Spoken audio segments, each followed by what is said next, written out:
મહત્વના સમાચાર પ્રાપ્ત થઈ રહ્યા છે તેની ઉપર નજર કરીએ।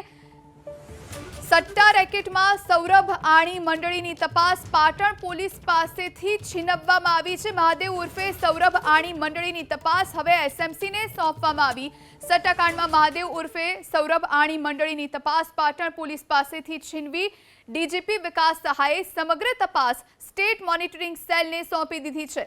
2300 કરોડના માધુપુરા સટ્ટા રેકેટમાં પણ વોન્ટેડ સૌરભ ચંદ્રાકરનું નામ પાટણથી ઝડપાયેલા સટ્ટા રેકેટમાં પણ ખુલ્યું હતું। સૌરભ ચંદ્રાકર હજુ પણ સક્રિય હોવાનું અને એક પછી એક સટ્ટા રેકેટ માટે નવી એપ્લિકેશન્સ તૈયાર કરી રેકેટ ચલાવી રહ્યા હોવાનો પણ પર્દાફાશ થયો છે।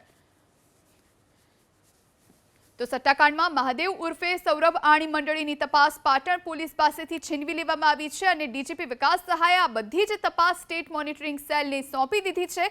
2300 કરોડના માધુપુરા સટ્ટા રેકેટમાં પણ વોન્ટેડ સૌરભ ચંદ્રાકરનું નામ પાટણથી ઝડપાયેલા સટ્ટા રેકેટમાં પણ ખુલ્યું હતું।